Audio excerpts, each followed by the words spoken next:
Bonsoir à tous.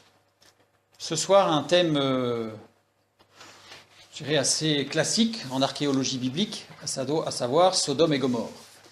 La destruction de Sodome et Gomorrhe, donc on va lire rapidement le texte pour se mettre dans le bain, si je puis dire. Et ensuite, nous allons voir ce qu'il en est dit, ce qu'on peut en dire, et ce qui est vrai. Et on va voir qu'il y a certaines choses qui corroborent et d'autres qui ne vont pas. Donc, j'ai intitulé Sodome et Gomorrhe, mythe ou réalité. Je vous propose dans un premier temps de lire le texte de Genèse chapitre 19. C'est Dieu qui parle à Abraham et qui dit « Car nous allons détruire ce lieu, donc Sodome et Gomorrhe, parce que le cri contre ses habitants est grand devant l'Éternel. L'Éternel nous a envoyés pour le détruire. » Et ensuite, dans Genèse chapitre 19, versets 17 à 29, donc la suite, après les avoir fait sortir, c'est-à-dire Lot, ses deux filles et sa femme, qui étaient dans les villes, et Dieu les a fait sortir pour les protéger suivant la prière d'Abraham, son oncle à Lot. Donc l'un d'eux dit, l'un des anges que Dieu a envoyés, « Sauve-toi pour ta vie », il parle à Lot. « Ne regarde pas derrière toi et ne t'arrête pas dans toute la plaine. Sauve-toi vers la montagne de peur que tu ne périsses. » Lot leur dit, « Oh non, Seigneur, voici, j'ai trouvé grâce à tes yeux, et tu as montré la grandeur de ta miséricorde à mon égard, en me conservant la vie. Et je ne puis me sauver à la montagne avant que le désastre m'atteigne, et je périrai. Voici, cette ville est assez proche pour que je m'y réfugie, et elle est petite. Oh, que je puisse m'y sauver. N'est-elle pas petite? Et que mon âme vive. Et il lui dit, voici, je t'accorde encore cette grâce, et je ne détruirai pas la ville dont tu parles. Hâte-toi de t'y réfugier, car je ne puis rien faire jusqu'à ce que tu y sois arrivé. C'est pour cela que l'on a donné à cette ville le nom de Tsoar. Le soleil se levait sur la terre lorsque Lot entra dans Tsoar. Alors l'Éternel fit pleuvoir du ciel sur Sodome et sur Gomorrhe du soufre et du feu de la part de l'Éternel. Il détruisit ces villes, toute la plaine et tous les habitants des villes et les plantes de la terre. La femme de Lot regarda en arrière et elle devint une statue de sel. Abraham se leva de bon matin pour aller au lieu où il s'était tenu en présence de l'Éternel. Il porta ses regards du côté de Sodome et de Gomorrhe et sur tout le territoire de la plaine. Et voici, il vit s'élever de la terre une fumée comme la fumée d'une fournaise. Lorsque Dieu détruisit les villes de la plaine, il se souvint d'Abraham et il fit échapper Lot du milieu du désastre, par lequel il bouleversa les villes où Lot avait établi sa demeure. Donc ça, c'est tout le texte qui présente la destruction de Sodome et Gomorrhe, avec le fameux passage de la femme de Lot qui s'est transformée en statue de sel. On va regarder vers la fin ce que cela signifie exactement. Beaucoup pensent que ce récit est un mythe. D'autres pensent qu'il s'agit d'une métaphore. Et d'autres encore qu'il s'agit d'une compilation déformée d'événements réels. C'est-à-dire qu'ils parlent que plusieurs villes ont été détruites dans des désastres, séismes, incendies, guerres. Et qu'en fait, Lot, pendant le récit de la destruction de Sodome et Gomorrhe, est un récit qui, dans la tradition orale, a compilé plusieurs destructions de villes pour arriver à un récit assez impressionnant, avec évidemment la colère de Dieu qui s'abat sur la ville. Cherchons à savoir où étaient bâtis Sodome et Gomorrhe. Première question qu'on va se poser, et on va voir que ça va être assez important de savoir où ont été bâtis Sodome et Gomorrhe. Sodome et Gomorrhe font partie de 5 villes de la plaine du Jourdain, qui sont nommées dans la Bible, puisqu'il y a Tseboïm, Adama, Tsoar et Sodome et Gomorrhe, donc 5 villes. Tout le monde s'accorde pour dire que ces villes se situent dans la dépression de la mer Morte. Mer Morte d'ailleurs, qui en arabe s'appelle Barlout, c'est-à-dire mer de Lot. Donc, on a un indice, je dirais, historique au niveau linguistique, c'est que nous, ça s'appelle la mer Morte, mais pour les Arabes autochtones, ça s'appelle Barlout, c'est-à-dire la mer de Lot. Pourquoi on parle de la dépression de la mer Morte? Ça, c'est juste une petite information qui a quand même son importance. Elle est à 400 mètres sous le niveau de la mer. C'est le niveau le plus bas de la Terre, non immergé. Donc voilà, 400 mètres sous le niveau de la mer. Donc là, c'est une petite carte avec la mer Morte. Dans la vallée de Moujib, qu'on appelle Wadi Moujib, c'est une réserve naturelle, on y trouve une statue de pierre recouverte de sel. Ce n'est pas une statue de sel, c'est une statue de pierre recouverte de sel qui s'appelle la femme de Lot. Donc on voit qu'il y a plusieurs choses au niveau géographique qui laisse à penser, en tout cas, que tout le récit de Lot se situe autour de cette mer morte, cette dépression. La vallée de Siddim, qui s'appelle aussi. Alors cette statue, évidemment, ne représente pas véritablement ce qui pourrait rester de la femme de Lot, parce que c'est une statue qui fait 6 mètres de haut, donc qui n'est pas à taille humaine. Mais en tout cas, elle est sur un promontoire, c'est-à-dire qu'elle se voit de très très loin, et elle est d'ailleurs, je ne l'ai pas montré, mais elle est sur la route principale de tous les rois, de tous les marchands qui commerçaient entre l'Arabie Saoudite, donc la péninsule arabique, et qui remontaient en Israël, voire jusqu'au Liban, passaient par cette route, et faisaient face à un moment donné à cette femme de Lot, comme s'il y avait une sorte de panneau indicateur en disant attention, ici il s'est passé quelque chose. Oui. Est-ce qu'on sait de quand elle date cette statue ? J'ai pas regardé si on savait quand est-ce qu'elle datait cette statue, mais il y a pas mal de statues un petit peu de cette forme, surtout des statues de sel dans la mer Morte. J'ai pas mis de photos, mais on a des alignements de centaines de statues comme ça, de sortes de stalagmites géantes de sel. Donc on pourra en parler peut-être à la fin, mais voilà. En tout cas, c'est une sorte de panneau indicateur. Et dans le sud de la mer Morte, on a une montagne qui s'appelle la montagne de Lot. Donc on a plusieurs choses quand même qui viennent nous décrire, qui nous viennent circonscrire le lieu. Certains pensent que Sodome et Gomorrhe étaient sur la côte ouest de la mer Morte en Israël, du côté israélien. D'autres pensent qu'elle était bâtie sur la côté est, c'est-à-dire du côté jordanien. D'autres encore pensent qu'elle a été engloutie dans les eaux, donc elle est entre les deux. Comme ça, on a à peu près tous les cas de figure. Qu'est-ce que nous lisons dans la Bible ? En Genèse chapitre 13, nous lisons qu'Abraham et Lot se partagent des terres à Béthel. Béthel, où est-ce que ça se situe par rapport à la mer Morte ? Voilà, ça se situe au nord-ouest. Puis ils se séparent, puisque les bergers se disputent entre eux, il n'y a plus assez de surface d'herbe pour les moutons, donc il y a des puits d'eau, mais ils se disputent, ils se bagarrent. Donc à un moment donné, ils se séparent. Lot prend la direction du sud-est, dans la vallée du Jourdain, c'est ce que nous dit le texte biblique. Il descend dans la vallée du Jourdain, parce qu'ici en fait le Jourdain, c'est le Jourdain qui alimente la mer Morte.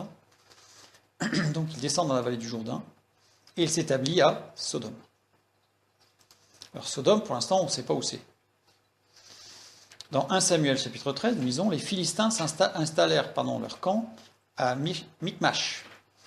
Où se situe Michmash ? Michmash se situe au sud-est de Béthel, donc ici. Et dans le texte, il nous est dit qu'il se divisa en 3 compagnies. Donc le camp se divisa en 3 compagnies. Une qui alla au nord vers Ophra, une qui alla à l'ouest vers Beth-Horon, et une, c'est ça qui est intéressant, qui alla vers l'est, vers la vallée de Tseboïm, du côté du désert. On a vu que Tseboïm faisait partie des 5 villes qui étaient associées à Sodome et Gomorrhe. Donc ça veut dire qu'on sait que Tseboïm est à l'est de Béthel. On a bien quelque chose qui correspond au texte.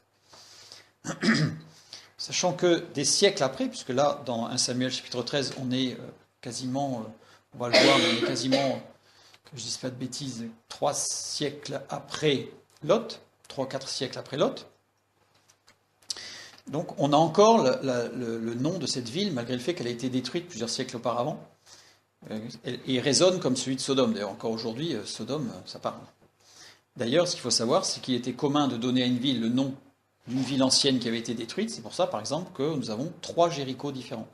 3 villes de Jéricho différentes. Donc, une qui date de Josué, c'est-à-dire en 1400 avant Jésus-Christ.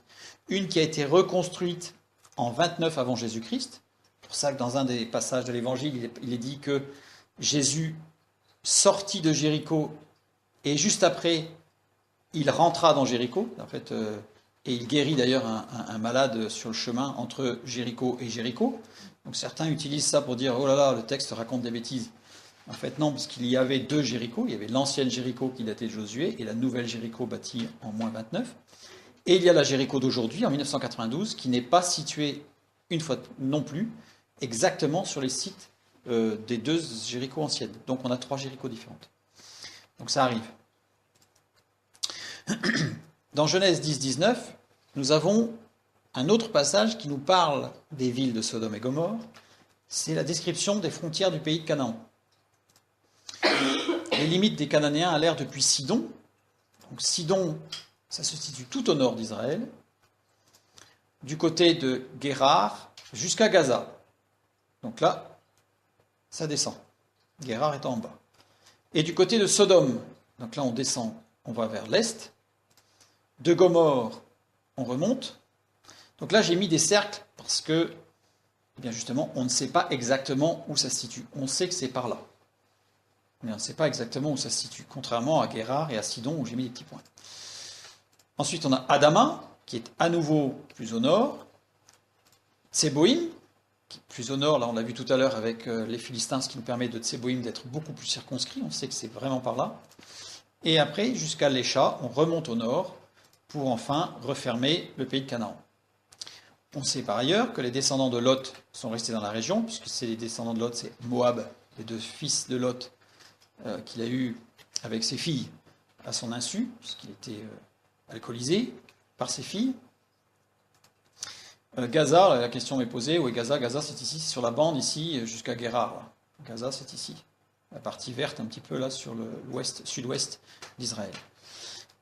Donc il y a Moab, et l'autre fils de Moab qui est Ammon, ou Ammon, qui est ici. Donc on voit qu'ils sont restés dans ce parage-là. Ce qui nous laisse à penser que Sodome et Gomorre et Tsoar étaient plutôt du côté jordanien. Et dans Genèse 14.1, on nous dit que des rois sont venus du sud pour faire la guerre aux villes de Sodome et Gomorre. Ils ont pris Lot et sa famille. La bataille a lieu dans la vallée de Siddim. Et un autre texte biblique nous dit que la vallée de Siddim, il est dit la vallée de Siddim, qui est la mer Salée. Genèse 14.3. Donc on est bien dans la mer Morte. On est bien dans la mer Morte. Maintenant, on sait que c'est dans cette région-là. L'arrière-plan géologique de cette région. La vallée du Jourdain se situe sur une faille géologique. Donc là, j'ai représenté rapidement une représentation. En fait, on voit la faille qui descend ici jusqu'à la mer Rouge. En fait, elle descend jusqu'à la Corne de l'Afrique. Elle contourne l'Éthiopie, elle redescend. Si un jour cette faille devait s'ouvrir, on sait que l'Éthiopie devrait se détacher du continent africain, puisqu'elle ne fait pas partie de la même plaque tectonique que l'Afrique. Donc là, il y a un découpage.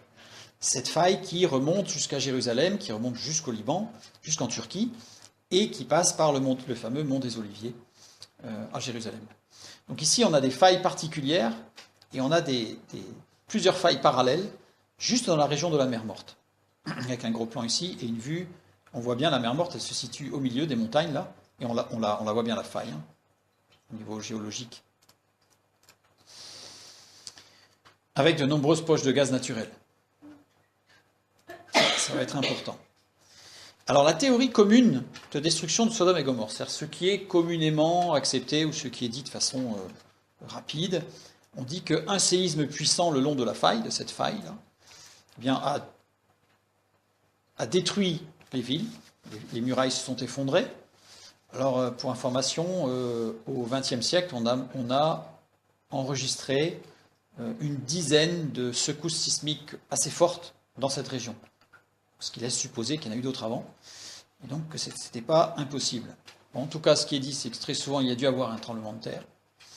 Les murs de la ville se sont effondrés, des poches de gaz se sont ouvertes, un feu domestique, puisqu'il suffisait que n'importe qui cuisine ou ait un feu quelque part, et la poche de gaz s'enflamme, donc évidemment, un incendie immense se déclare et ravage les villes. Et on a l'explication du fait que la vallée soit 400 mètres sous le niveau de la mer, du fait de ces séismes-là qui auraient pu être consécutifs, au fur et à mesure des milliers d'années. On aurait pu avoir plusieurs séismes qui font qu'à un moment donné, cette faille se creuse, d'où cet enfoncement, comment se creuser à ce niveau-là. Avec libération de forces volcaniques, à partir du moment où on libère des poches de gaz, qu'on commence à monter en pression, on libère des forces volcaniques, et sachant qu'en particulier dans le nord-est, on a, bon c'est assez loin, mais on a quand même des restes volcaniques, donc, qui montrent que c'était possible. Jusqu'alors en dormance, c'est le long de la fracture, justement. Voilà. Et donc c'est un cataclysme avec tout un tas de choses, tremblement de terre, des poches de gaz qui éclatent, et des écoulements de lave. Ce scénario, très hypothétique, puisqu'on n'en a aucune preuve, c'est juste, on imagine, satisfait tout le monde.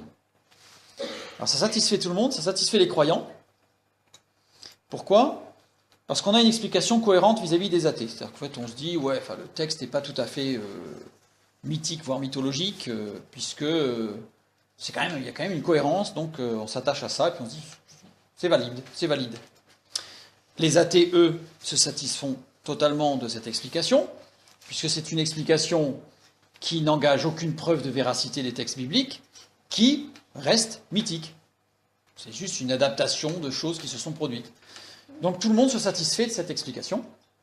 Comme ça, tout le monde y trouve son compte, et on évite les conflits frontaux. Ce qui peut être pas mal, bien sûr, mais ça pose quelques soucis quand même. Mais ce scénario ne correspond pas du tout à la description biblique des faits. Alors on ne va pas regarder à fond, on va le regarder au fur et à mesure, mais juste quelques points qui sont très importants. Si je prends Genèse 19, 24, je prends qu'un verset. Alors l'Éternel fit pleuvoir du ciel sur Sodome et sur Gomorrhe du soufre et du feu de par l'Éternel. Fit pleuvoir, le verbe c'est matar en hébreu. Matar, qui est au radical ifil, donc un radical particulier, qui veut dire faire pleuvoir des morceaux. Souvent associé à la grêle, parce qu'à partir du moment où ce sont des morceaux de quelque chose qui tombe, donc du solide, c'est la grêle. Ce phénomène vient d'en haut et non pas d'en bas. C'est-à-dire qu'en fait, bibliquement, le texte nous dit que c'est arrivé par le haut. Rien n'est arrivé par le bas. Donc déjà, le fait de dire que c'est un tremblement de terre avec des écartements de poches de gaz qui se sont enflammés, tout ça, ça vient d'en bas. Ça ne correspond pas à la description biblique. En plus, ce verbe est conjugué au mode parfait. Mode parfait, ça veut dire que l'action est unique et instantanée. Or, s'il y avait eu tremblement de terre, il y a des répliques. Et là, on voit que dans l'explication qui nous est donnée, il y a tout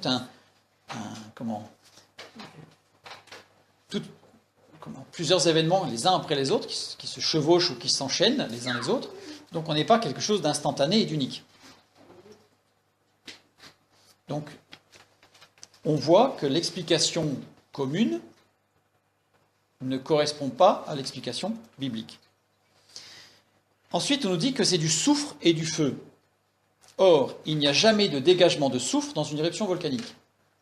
On a parfois, sur certains cas, des restes de soufre qui sont accumulés en souterrain et qui peuvent ressortir, mais on n'a pas d'écoulement de soufre. Or, le texte biblique nous dit bien qu'il s'agit de soufre venu d'en haut.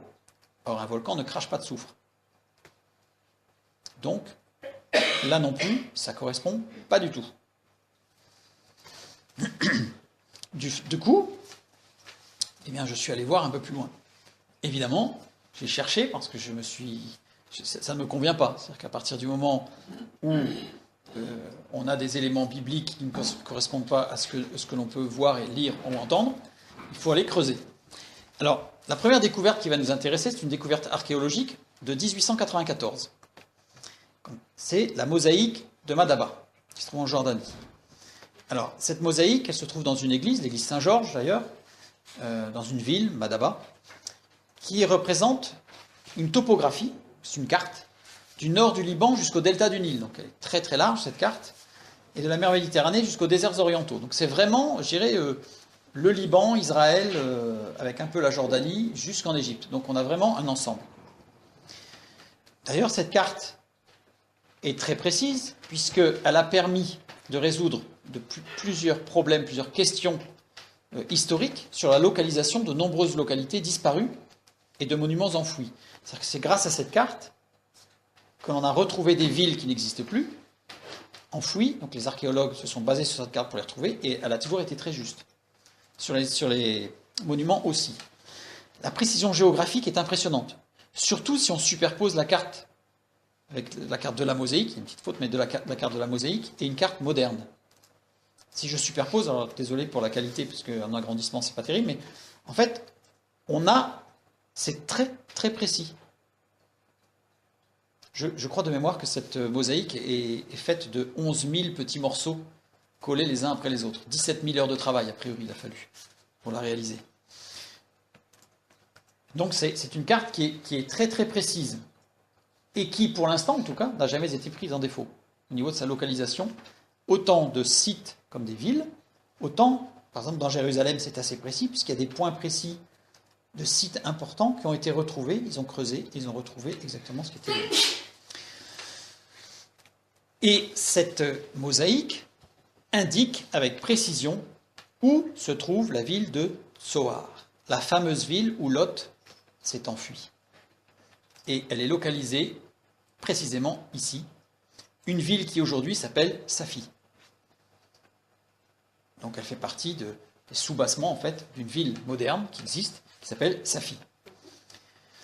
Et c'est là où Lot s'est réfugié. Comment est-ce qu'il a pu déterminer qu'elle était à cet endroit-là, Tsoar ? Alors cette mosaïque est très très ancienne, puisqu'elle date de 604. Donc, ça veut dire qu'à l'époque, en 604, on avait encore la connaissance du positionnement géographique. Et on va le voir juste un petit peu après, pourquoi cette ville de Tsoar, en fait, elle était si réputée. Parce qu'à flanc de colline, il y a une grotte à cet endroit-là. Alors, il faut savoir qu'il y a des centaines de grottes dans cette région. Il n'y en a pas qu'une. Mais il y en a une en particulier qui est indiquée sur cette mosaïque et qui s'appelle sur la mosaïque la grotte de... Non, ça commence par un L et la mosaïque est effacée. Donc, ça commence par la grotte de L. Voilà. Donc, on peut supposer fortement qu'il s'agisse de la grotte de Lot. Cette grotte a été retrouvée. On sait qu'elle a été habitée à l'âge du bronze et plus par la suite. Elle a été habitée un court moment à l'âge de bronze. On y a retrouvé des vases, des restes alimentaires, etc., toutes datées de l'âge de bronze. On a une église qui date de 604, justement, qui a été retrouvée sur le site grâce à la mosaïque de Madaba. C'est-à-dire que c'est Madaba qui, en citant la grotte de E, a envoyé des archéologues aller voir ce qui s'y passait, et ils ont déblayé, puisqu'elle était complètement enfouie, les restes d'une église sur laquelle il y a des écriteaux qui s'adressent à Saint Lot. Donc là, on a bien la correspondance entre la grotte de L et Lot. Sachant que cette grotte a été protégée parce que les moines en 604, pour protéger la grotte, l'ont murée. Donc nous, les archéologues ont démuré la grotte pour aller voir. C'est là qu'ils ont trouvé qu'il y avait des restes qui dataient de l'âge de bronze. Et donc cette grotte, en fait, on est quasiment certain, en tout cas, elle correspond exactement à la description que fait la Bible de Lot. Puisque, pour information, on va le voir juste après, Lot a vécu à l'âge de bronze. Évidemment. Les archéologues ont donc fouillé dans la région pour retrouver Sodome et Gomorrhe. C'est-à-dire qu'à partir du moment où on a pu retrouver Tsoar, ça veut dire qu'a priori, Sodome et Gomorrhe, on n'est pas loin. Sodome et Gomorrhe, on n'est pas loin. Ils ont retrouvé une ville gigantesque, détruite, qui s'appelle Bad-Edra. Bad-Edra, et une deuxième ville un peu plus au nord qui s'appelle Noumeira, qu'ils ont appelée Noumeira. Bad-Edra, à l'âge de bronze, c'était une ville fortifiée indépendante. C'est une ville très importante, énorme, avec des murailles énormes, parce on a des murailles qui font plus de 7 mètres d'épaisseur, sur 2 niveaux, c'est-à-dire qu'on a des murailles qui font jusqu'à 13 mètres d'épaisseur sur une base qui s'élève jusqu'à 7-8 mètres de haut. Et sur cette muraille, on a une deuxième muraille plus étroite qui fait de 7 à 4 mètres d'épaisseur, et qui peut monter encore de 8 mètres. Donc c'est une muraille qui pouvait faire jusqu'à 16 voire 20 mètres de haut. C'est une ville énorme. Énorme, imprenable. Donc Bad-Edra. On estime qu'elle comptait vers 1000 habitants, mais il y a d'autres comptes qui disent qu'elle comptait jusqu'à 15 000 habitants.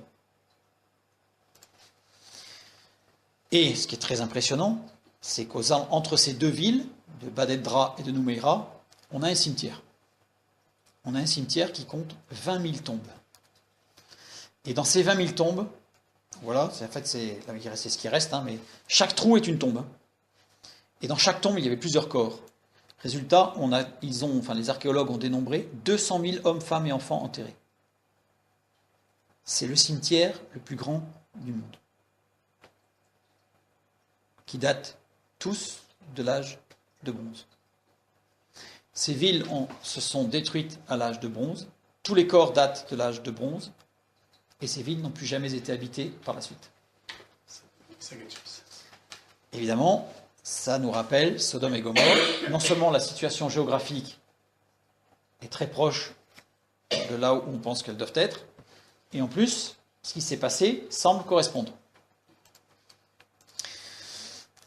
Tout date de l'âge du bronze, c'est ce que j'ai dit. Les fouilles montrent que la ville a été abandonnée soudainement à l'âge du bronze, c'est-à-dire que d'un seul coup, ça n'a pas été graduel, il s'est passé quelque chose qui fait que d'un seul coup, tout s'est arrêté.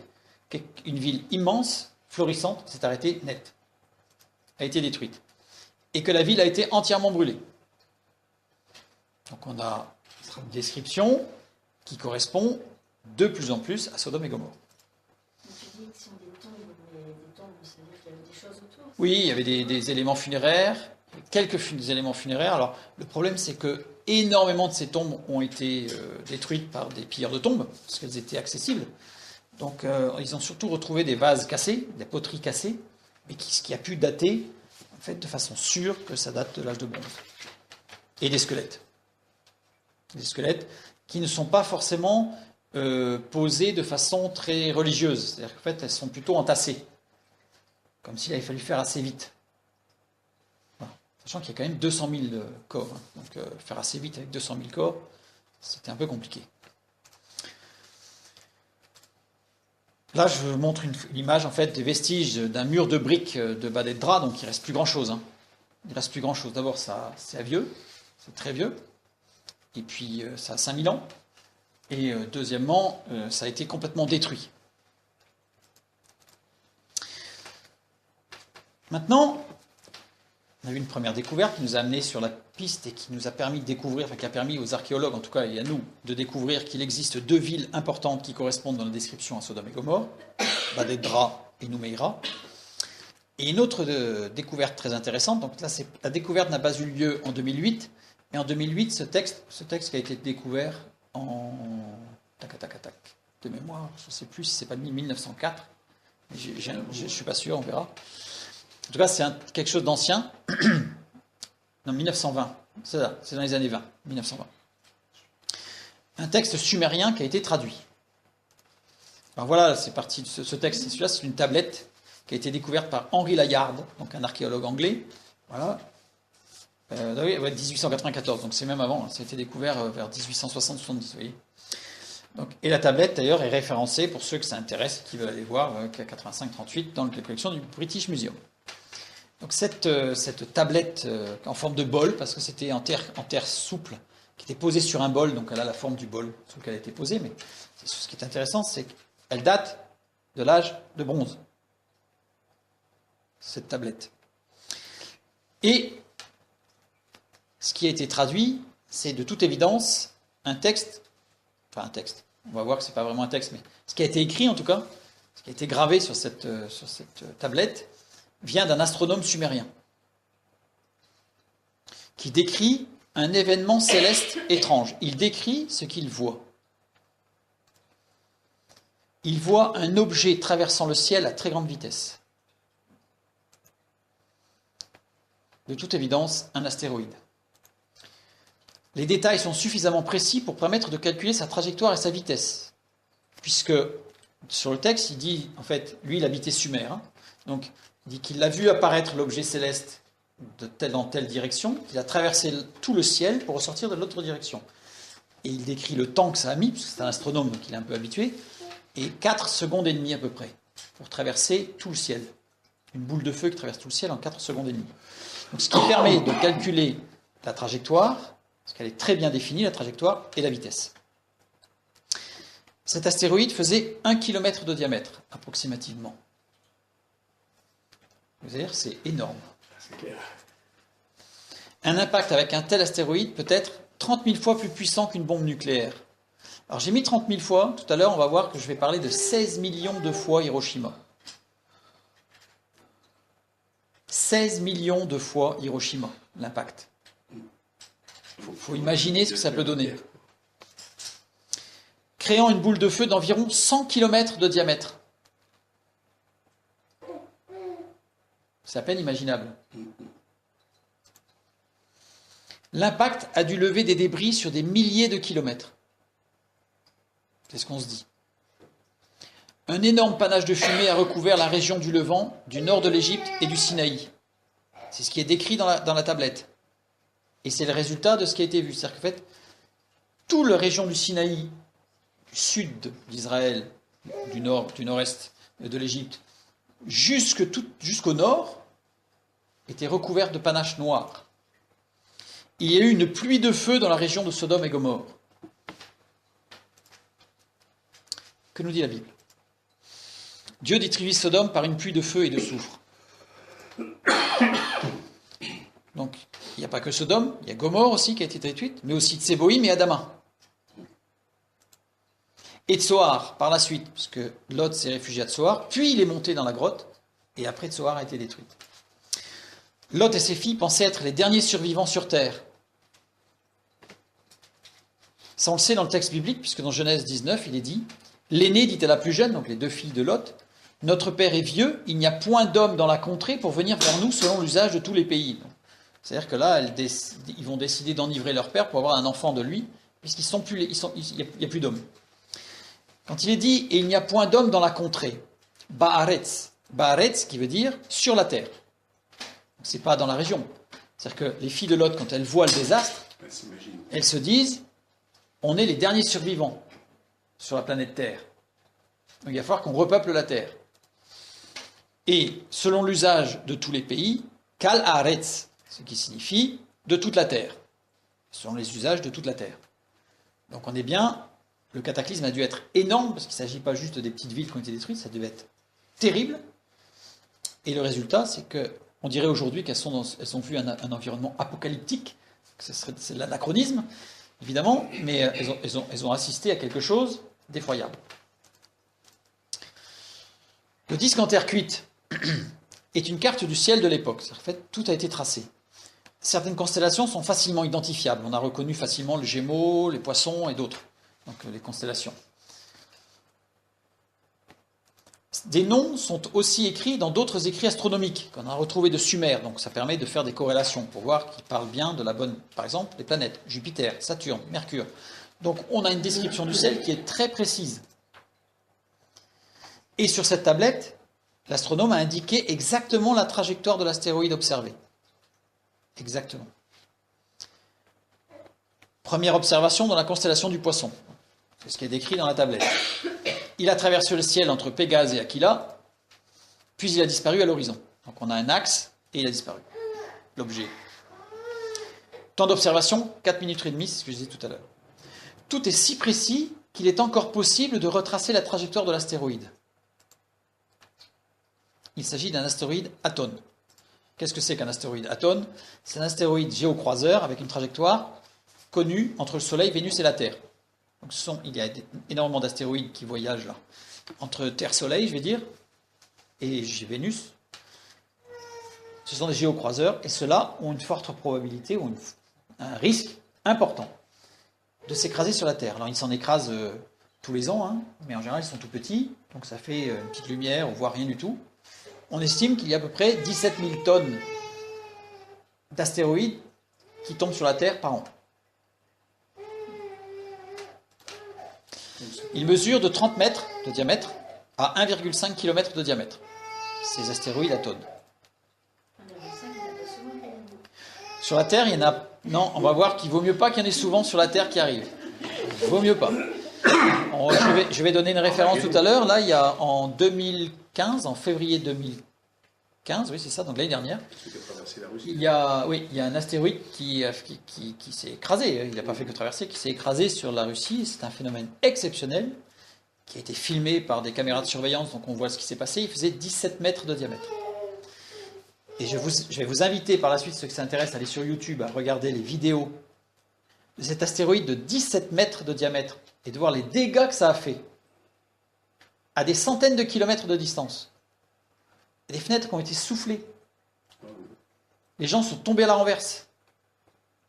Et il faisait 17 mètres. Celui dont on parle, il fait 1000 mètres. Les passionnés ont modélisé sur informatique le ciel de l'époque. Alors les passionnés, c'est Alan Bond, spécialiste anglais de la balistique en haute atmosphère, c'est pas n'importe qui quand même, et Mark Hempsel, spécialiste international anglais en aérospatial. C'est-à-dire que ce sont deux personnes qui se sont mis ensemble et qui ont utilisé d'ailleurs des logiciels qui servent à calculer les trajectoires des fusées ou navettes qui décollent ou qui reviennent sur la Terre, et d'autres des logiciels qui sont utilisés par l'armée pour des études balistiques, simulation de bombes sur différentes régions du monde, si jamais il y avait un conflit. pour trouver le point d'impact de l'astéroïde. L'objectif, c'est de trouver où cet astéroïde est tombé. Eh bien, l'impact est en Europe. Cet astéroïde est tombé en Europe. Il n'est pas tombé sur Sodome et Gomorrhe, il est tombé en Europe. Eh oui. Et pas en Israël. Eh ben non.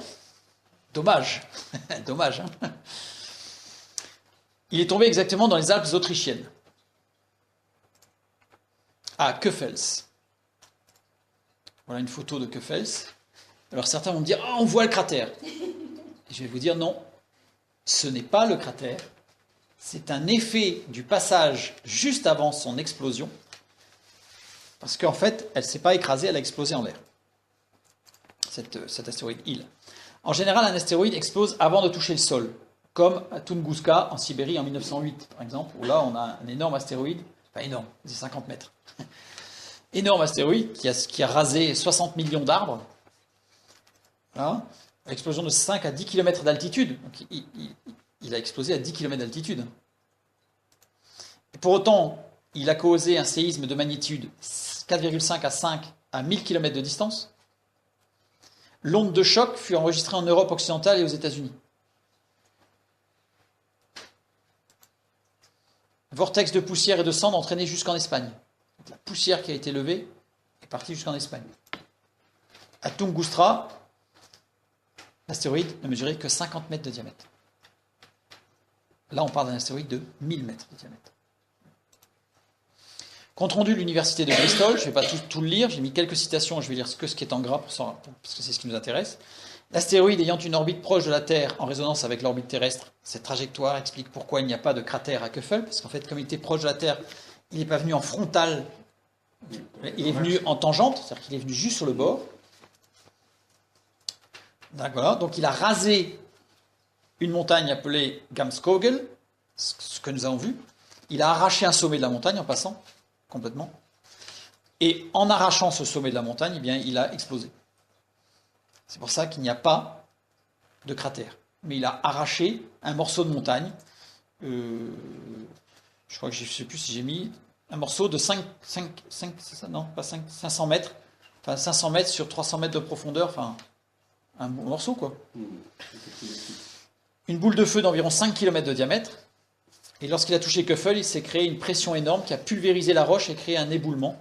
Et comme ce n'était plus un objet solide, puisque c'était plus que quelque chose qui avait déjà explosé, il n'y a pas eu de cratère d'impact, comme c'est d'habitude. Et le cataclysme biblique de Sodome et Gomorrhe est le résultat des répercussions de l'impact. C'est ce que nous allons regarder.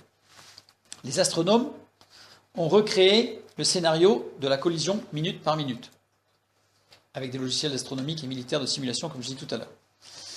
Survol de la Terre suivant une trajectoire basse, observée dans la région de Sumer et de la mer Morte. Donc on a repris exactement les informations données par la tablette. Entrée dans l'atmosphère de l'astéroïde de 1 km de diamètre au-dessus de la Grèce. Transformation en boule de feu en survolant l'Europe. Là, on est sur l'impact. Ensuite, explosion au-dessus des Alpes autrichiennes. L'explosion en elle-même a été l'équivalent de 16 millions de fois Hiroshima. C'est comme si on avait mis 16 millions de bombes atomiques de l'époque d'Hiroshima, parce que celles d'aujourd'hui sont plus puissantes qu'avant. Sans la radiation, il n'y a pas de radiation par contre. Par contre, le souffle est le même. Donc là, je mets de voir les vidéos sur justement en Russie, Chelyabinsk, en février 2015. Là, vous tapez astéroïde Chelyabinsk et vous allez avoir plusieurs vidéos avec vous allez voir, c'est très impressionnant. Très impressionnant. Et sachant qu'elle faisait que 17 mètres. Ça vous donne un peu une idée de ce qui ça a dû se passer. En explosant, cet astéroïde a dégagé, éjecté 1 milliard de tonnes de débris en l'air. 1 milliard de tonnes de cailloux qui sont partis en l'air. Ça devient... on peut même pas... c'est peut-être 2013, oui. Faut regarder, c'est peut-être 2013, parce que tout d'un coup... Non, je crois que c'est 2015, parce qu'en 2013, est-ce que c'était Poutine qui était au gouvernement? Parce que c'était Poutine qui était au gouvernement, c'est pour ça que je me rappelle. Mais je ne sais plus. Bref, en tout cas, cherchez, vous trouverez. C'est à le dire. Donc 1 milliard de tonnes de débris qui sont partis en l'air et une éjection de soufre en très grande quantité. Au moins égale à 5 fois la quantité totale actuellement contenue dans l'atmosphère. Dans toute l'atmosphère terrestre. Donc on estime que le dégagement de soufre est au moins 5 fois le volume actuel de soufre dans l'atmosphère. Création d'un nuage de pierre, de poussière et de terre. 1 milliard de tonnes. Obscurcissement du ciel de l'Europe. Il fait nuit. Des pierres sont projetées à plus de 100 km par seconde de l'autre côté de la Méditerranée. C'est-à-dire que les tests en balistique montrent que, vu les angles et l'impact, la poussière est projetée de l'autre côté de la mer Méditerranée. Retombée des débris au-dessus de la mer Morte. À plus de 2500 km de l'impact. Ça n'a pas pu tomber partout. Non, en fait, c'est monté dans la stratosphère et c'est redescendu en cloche. En fait, les calculs montrent qu'il y a eu de la poussière, elle, par contre, qui s'est répandue, on va voir. Mais le solide, le dur, lui, il est monté sous l'impact, il a été projeté, donc il est. Alors autour, ça a dû faire mal autour, hein, quand même. Mais le milliard de tonnes est parti dans les airs jusqu'à la stratosphère et est retombé. Et en retombant, voilà, une nouvelle pénétration de l'atmosphère et donc un nouvel échauffement. Et ça a réchauffé. Une pluie de feu. Ça s'est réchauffé, ça a réchauffé, forcément. Puisque là, c'est des millions de petits astéroïdes qui tombent. Échauffement du sol de la vallée de la mer Morte à 400 degrés Celsius. Le sol, par terre, faisait 400 degrés Celsius. Ça, on le sait par les calculs. On le sait par les calculs. On sait par les calculs que le sol a dû atteindre les 400 degrés. Vous imaginez? Enflammement immédiat de tout ce qui est inflammable et des êtres vivants. C'est-à-dire qu'à partir de 248 degrés, un corps humain, la peau et la graisse qu'on a naturellement dans le corps, s'enflamment instantanément. C'est le point d'enflammement. C'est-à-dire qu'en fait, à 248 degrés, le corps, donc tous les animaux et les êtres humains, s'enflamment. Non, mais alors du coup, les 200 000... Comment? Et les os. Avec les os, alors, ouais. Avec les os, parce que d'ailleurs, j'ai pas mis de photos, c'est pas terrible, mais si on voit les ossements, en fait, ils sont pas, c'est pas des sépultures, hein, c'est des tas d'os, quoi. Ah, ok. C'est des tas d'os. Donc vaporisé, il reste plus que ça. Il ne restait plus que les os. Rien, non. Élargissement d'un épais nuage obscurcissant le soleil sur tout le bassin méditerranéen. C'est-à-dire qu'en fait, tout le bassin méditerranéen, la nuit. Nuit noire pendant plusieurs jours. Déplacement de l'épais nuage sur toute la planète. Puisqu'après, à partir de là, ça se déplace au gré des vents. Donc là, on est sur les répercussions directes de l'impact. Donc les calculs montrent que tout ça, c'est possible. Et ça s'est même produit de façon sûre, puisque on a retrouvé des traces à Keffels, où des géologues, des astronomes sont allés sur place et ont vérifié, ont pu constater, il y a des rapports, comme celui que j'ai lu des parties tout à l'heure, qui montrent que oui, c'est comme ça, et ça n'a pas pu être autrement, et d'après les calculs, ça peut être que comme ça. La tablette cunéiforme permet de dater l'événement avec précision. Ça va devenir encore plus intéressant. Puisqu'en repositionnant les étoiles telles qu'elles étaient indiquées sur le planisphère sumérien, puisqu'elles étaient bien indiquées, si on les replace dans le ciel, il faut retrouver quel jour les étoiles avaient exactement cette position. Parce que comme tout est en mouvement de partout, il est totalement impossible qu'on ait deux fois exactement la même configuration dans l'histoire. Donc comme on a un plan, une sorte de photo de l'époque, on va dire, sur la Terre cuite, on peut retrouver. Donc c'est ce qui a été fait en recherchant avec un logiciel d'astronomie, évidemment, les logiciels qui sont utilisés par la NASA, quel jour on a eu ce positionnement précis d'étoiles. Et c'est le 29 juin 3123 avant Jésus-Christ à 4h30 du matin. C'est précis.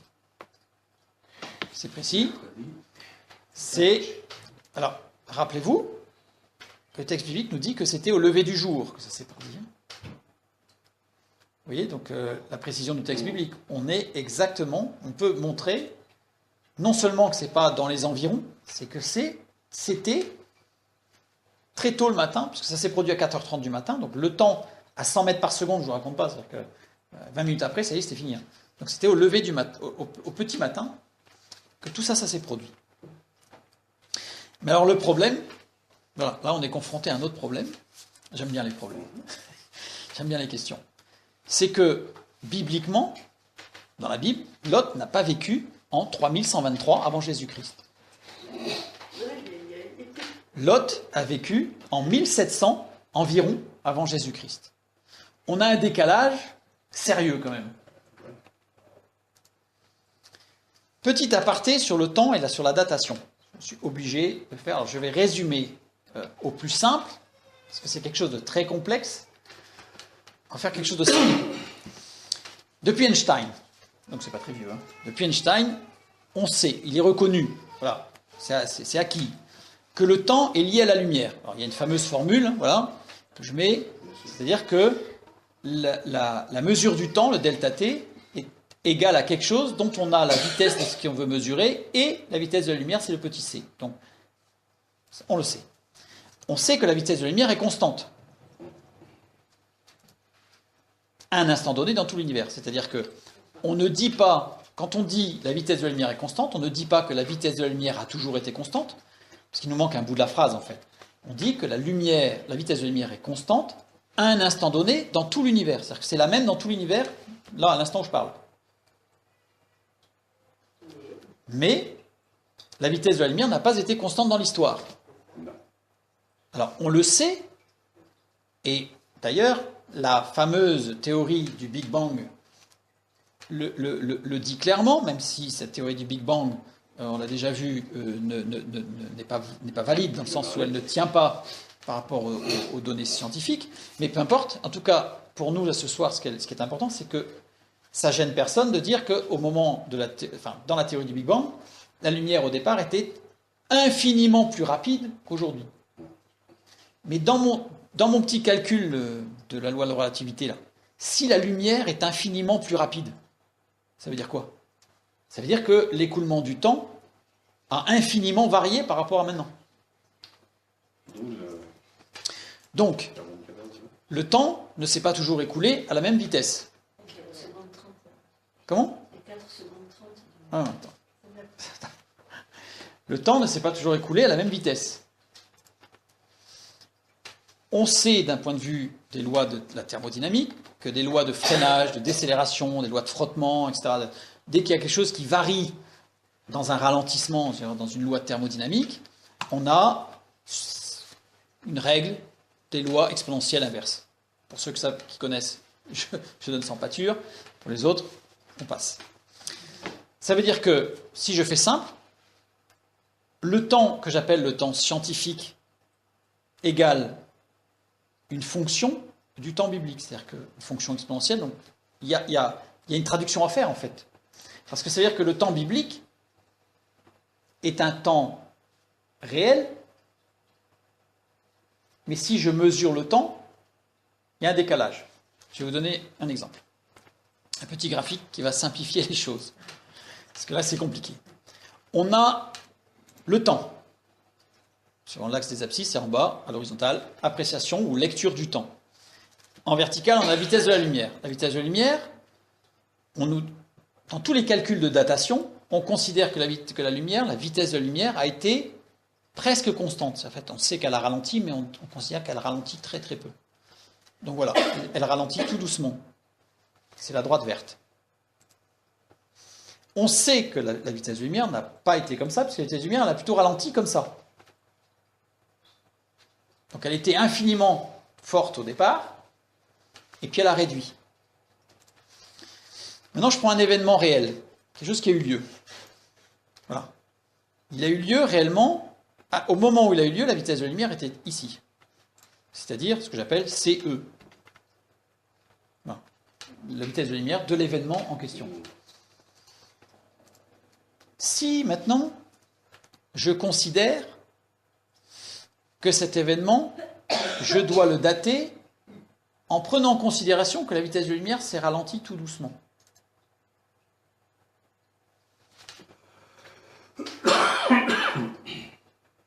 Je vais lire ce temps-là. C'est-à-dire que, j'essaie d'être simple, hein, parce que ce sont des notions qui sont très très compliquées, très complexes. Alors pour les puristes, s'il y a des astronomes qui m'écoutent, qui vont me dire « Oui, mais il y a un problème énergétique ». Je sais qu'il y a un problème énergétique, je ne vais pas parler de la résolution de ce problème ce soir, ce n'est pas le sujet, mais peut-être qu'un jour on en parlera. Parce qu'il y a moyen de le résoudre, ce problème énergétique. En tout cas, si je prends un événement qui a eu lieu à ce moment-là, et je vais prendre un exemple, je vais prendre par exemple au hasard le déluge. Si je prends le déluge, qui est daté bibliquement de moins 2280, le temps lu va être de moins 4500. Donc ça veut dire que ce n'est pas la peine d'aller chercher des traces dans les géologiques et datations au carbone 14, etc., d'un déluge en moins 2280, on ne trouvera pas. Par contre, si on cherche des traces d'un cataclysme mondial de cet ordre en moins 4500, on va en trouver. Prenons un autre exemple, pour montrer que ça varie très très vite. Je prends maintenant le feu, c'est-à-dire ce qu'on appelle la maîtrise ou la domestication du feu, la maîtrise du feu. Bibliquement, la Bible nous parle de la domestication du feu en moins 3820, approximativement. Je ne vais pas rentrer dans les détails de comment je fais pour trouver ça. Voilà. La Bible nous parle de la domestication du feu en 3820 avant Jésus-Christ. Si je prends la même échelle, je vais avoir une mesure du temps en moins 483 000. On retrouve les datations qui nous sont données à peu près. Si maintenant je prends l'âge de pierre, c'est-à-dire là où l'homme a fabriqué, les scientifiques vont nous parler de Homo habilis, qui a fait ses premiers outils en pierre, en silex. J'ai pas mis, je crois? Non, j'ai pas mis. Pour fabriquer ses propres outils. La Bible va nous dire que c'est aux alentours des 3920 avant Jésus-Christ. Si je prends la même formule, je vais arriver à 2,5 millions d'années. C'est vraiment exponentiel. Ah ben c'est exponentiel, après ça part très très très vite. Bon, avec quelques problèmes, ce qu'on appelle en limite en infini, ça c'est des lois mathématiques, je ne rentre pas dans le sujet.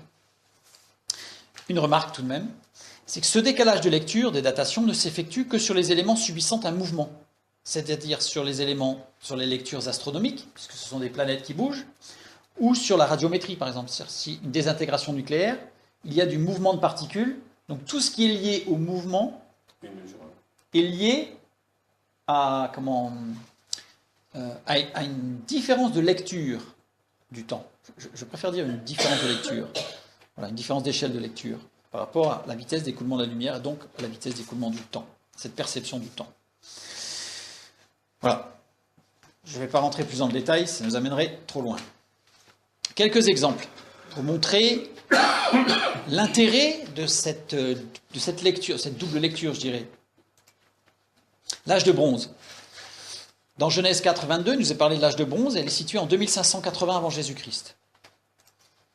La science nous dit que l'âge de bronze, c'est environ 3000 avant Jésus-Christ. Si je prends la formule, je retrouve exactement la même chose. Le sceau royal d'Ézéchias. Ézéchias, c'est un roi qui a vécu, qui est donné dans la Bible, et on a retrouvé un sceau royal dans une ville en Israël, d'Ézéchias, avec la frappe du roi Ézéchias. Donc on sait qu'Ézéchias a existé, il n'y a pas de problème. Dans 2 Rois 18,5, et la Bible nous dit que ce roi a vécu en 700 avant Jésus-Christ. La science a daté le sceau d'Ézéchias d'environ 1200 avant Jésus-Christ. Donc certains vont nous dire « Ah, il y a un problème là ».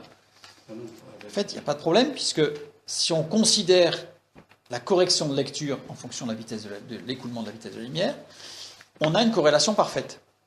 Prenons Jérémie, le prophète Jérémie, dont il est parlé dans la Bible. Ce prophète Jérémie, donc Jérémie 1.1, a vécu en 600 avant Jésus-Christ.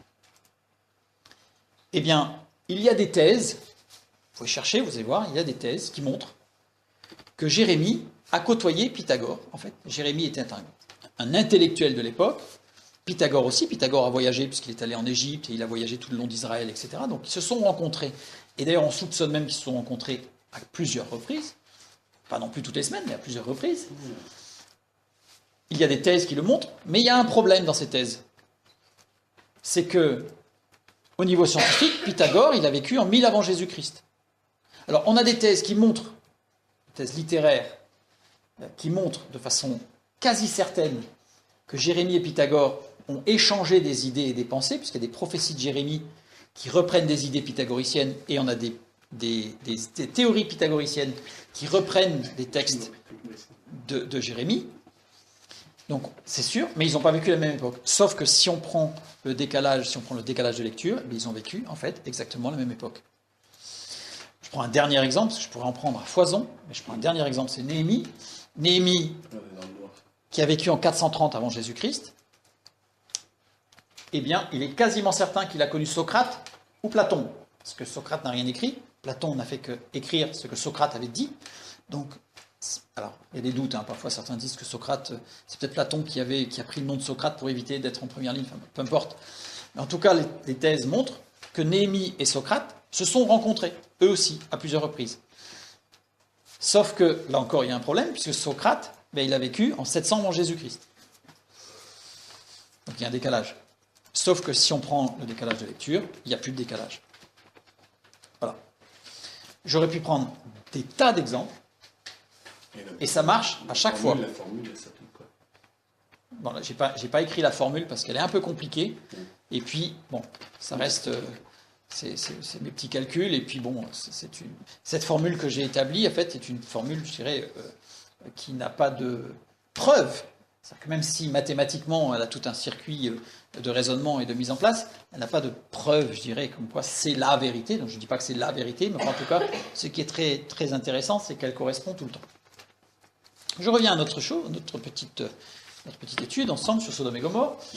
On nous dit que cet astéroïde Atone a percuté la Terre en moins 3123, le 29 juin, moins 3123 à 4h30 du matin. Eh bien, si j'applique cette date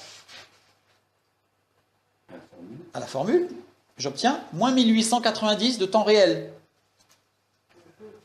Lot a vécu.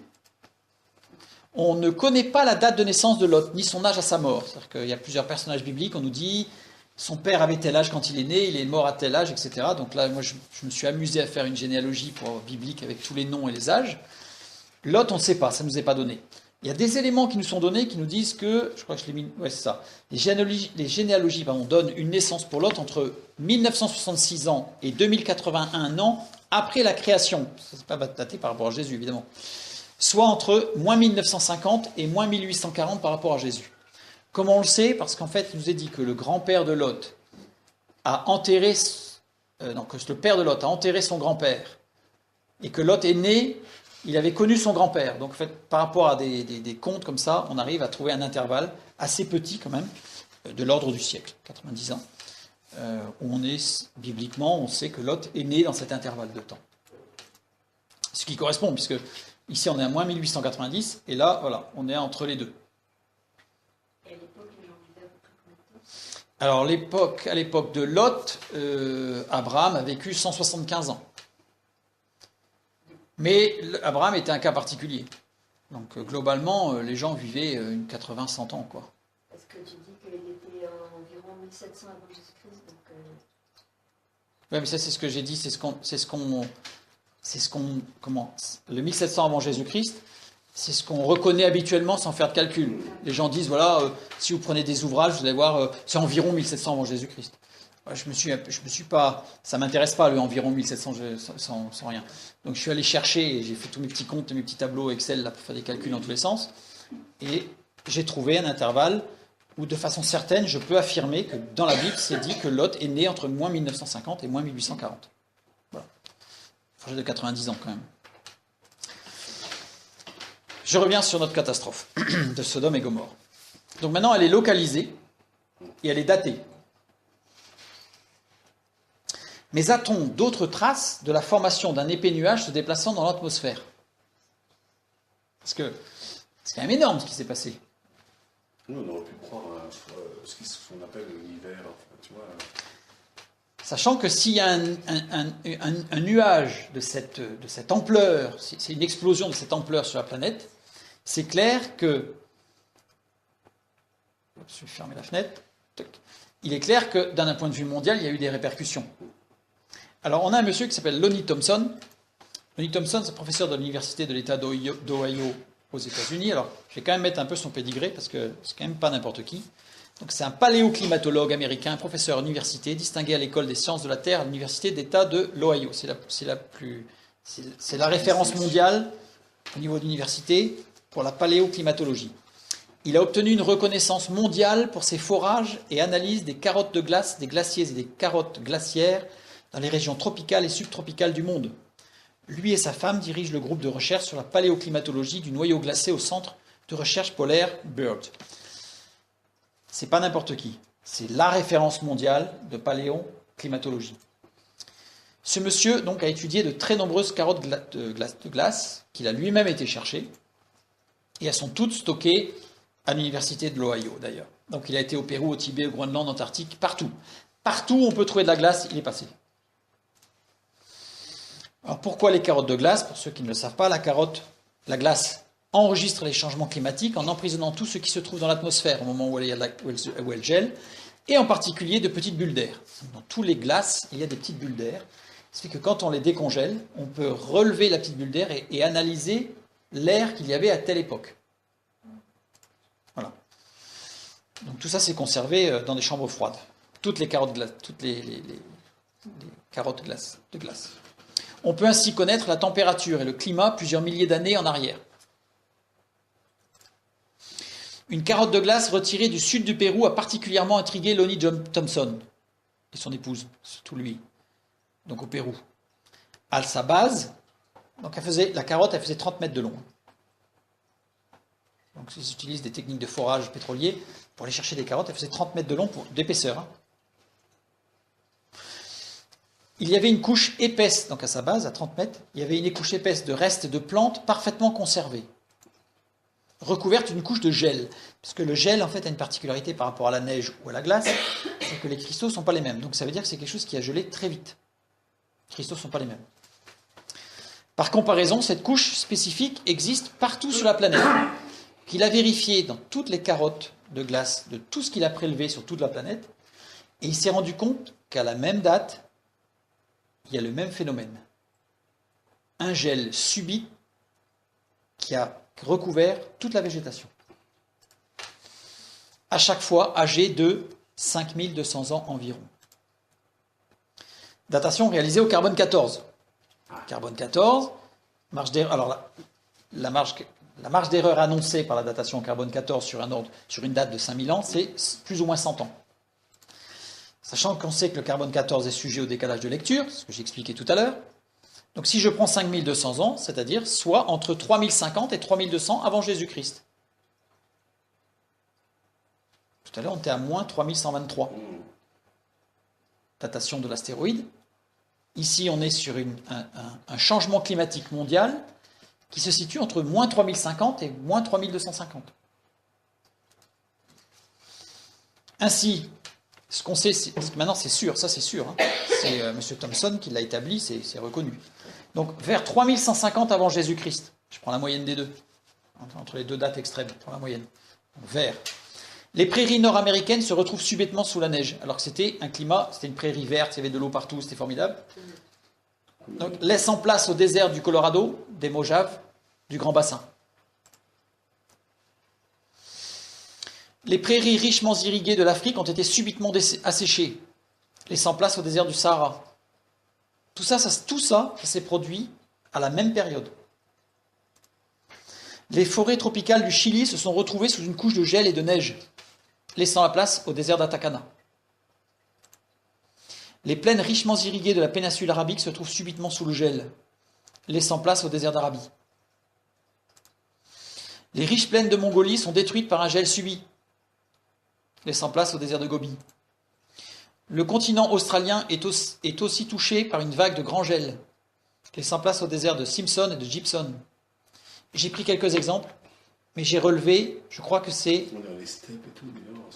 une quarantaine de déserts qui sont apparus. Alors quand on dit désert, ce n'est pas forcément désert chaud, on a des déserts froids. Par exemple, aux États-Unis, le désert du Grand Bassin, c'est un désert froid. donc de glace. Le désert de Gobi, c'est un désert froid aussi. Il n'y a pas de glace, mais il est froid. Donc il n'y a pas que des déserts chauds comme le Sahara, des déserts froids. En fait, il y a eu une modification climatique mondiale exactement à l'âge de bronze, à ce moment-là.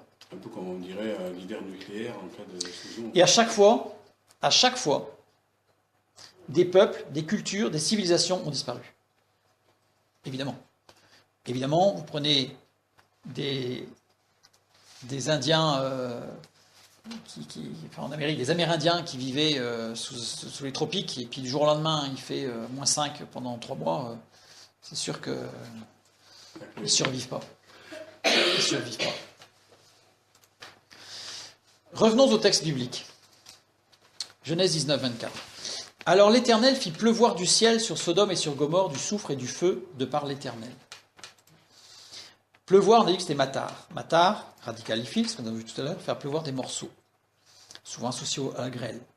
Conjugué au mode parfait, c'est-à-dire que l'action est unique et instantanée, ce que nous avons vu tout à l'heure. Ici, si je reprends ce texte, je sais qu'un demi-milliard de tonnes de débris s'abattit du ciel dans la vallée de Siddim. Les Siddim, c'est la mer morte, Sodome et Gomorrhe. Donc de Sodome et Gomorrhe dans le sud jusqu'à Tseboïm dans le nord. Donc ça vient bien du ciel. Hein. La température de l'air atteint plus de 250 degrés en 1 seconde. Les calculs ont montré que le sol, lui, il est monté à 400 degrés, mais l'air est monté à plus de 250 degrés en 1 seconde. 1 seconde, c'est-à-dire qu'on n'a même pas le temps de se rendre compte de ce qui se passe, on s'enflamme comme une torche humaine. Donc c'est bien quelque chose qui est instantané et qui est bien tombé du ciel. Sur Gomorrhe, donc, du ciel sur Gomorrhe, du soufre. Alors, gophrite, littéralement, en hébreu, ça veut dire une roche de soufre qui brûle. Donc, dans nos traductions, on l'a souvent traduit par soufre. On l'a souvent traduit par soufre, mais littéralement, si je devais traduire, c'est une roche de soufre qui brûle. Roche, évidemment, ça correspond bien aux morceaux qui tombent du ciel. Lors d'un crash d'astéroïdes, se forme du soufre en grande quantité. C'est ce que nous avons vu tout à l'heure. En 1924, William Albright et Melvin Keel, alors ce sont des archéologues américains, biblistes, philologues, ça veut dire qui étudient les langues anciennes, et des langues sémitiques en particulier, et un spécialiste de céramique, et c'est des spécialistes de céramique.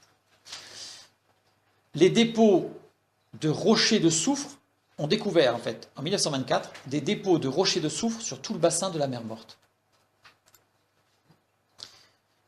C'est-à-dire que tout ce que l'on trouve dans le bassin de la mer Morte est impacté comme ça, comme si du soufre incandescent était venu frapper à très grande vitesse les roches, puisqu'elles se sont incrustées comme des impacts de balles.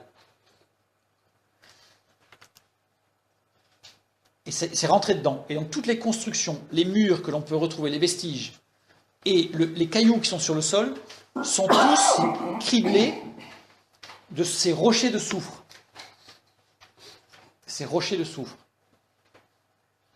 D'ailleurs, on les a nommés, et si vous tapez sur Internet Brimstone Sulfur, en anglais, vous allez voir que c'est lié en fait à Sodome et Gomorrhe, parce que c'est que à cet endroit-là qu'on retrouve ça.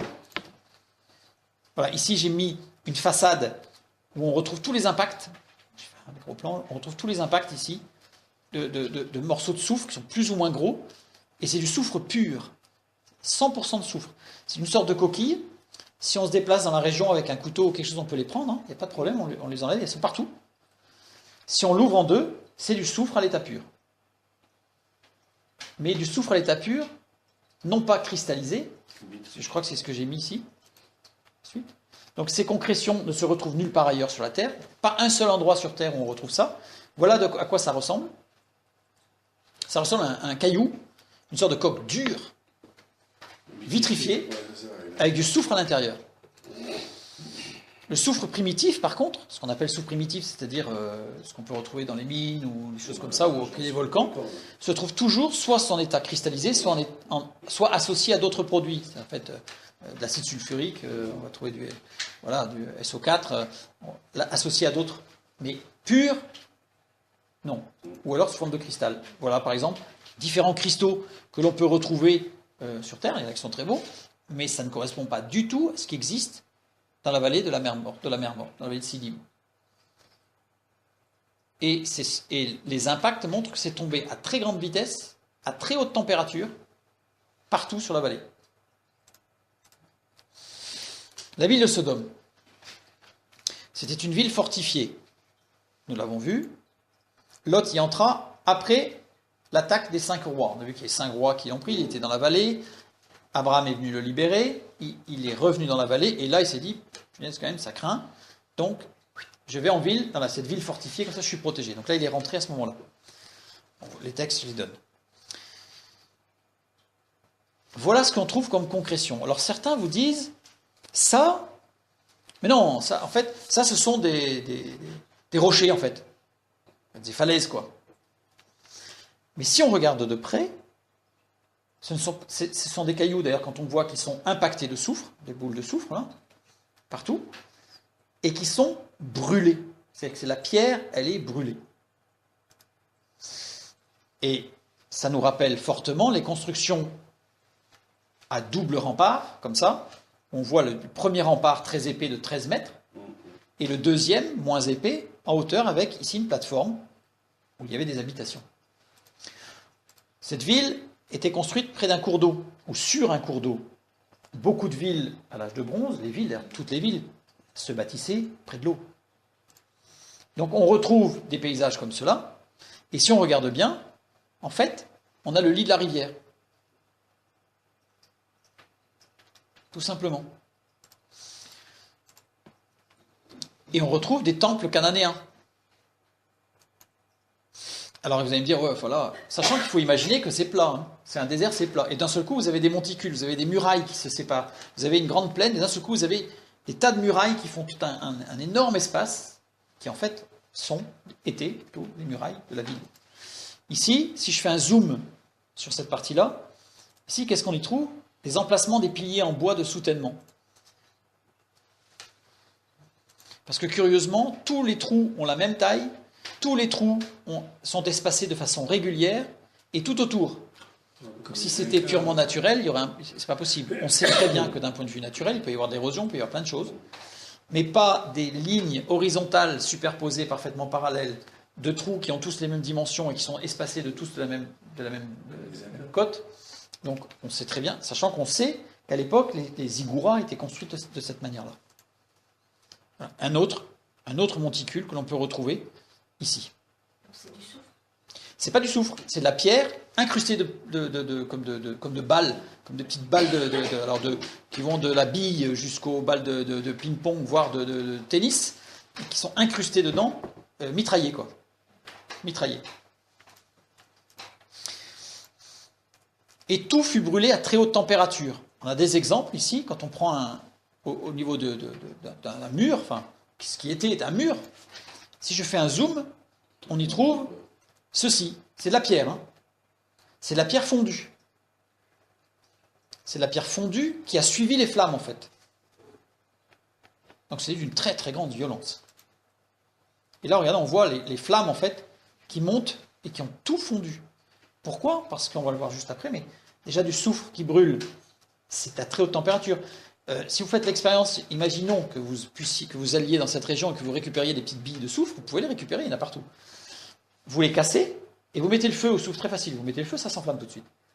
Ça fait une petite flamme bleue, là, mais très très chaude. Si vous mettez ça dans une cuillère, en métal, la cuillère, elle a un trou.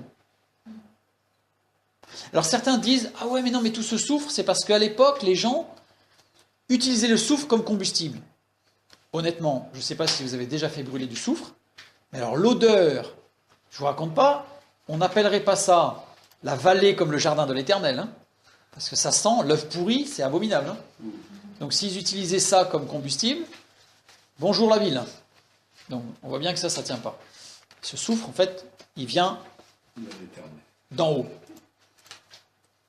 Donc la destruction de Sodome et de Gomorrhe, au début de l'âge de bronze, a été provoquée par la chute d'un météorite d'1 kilomètre de diamètre, donc là, on le sait, qui a entraîné la projection d'1 milliard de tonnes de débris, la formation d'un épais nuage de poussière, provoquant un changement climatique planétaire.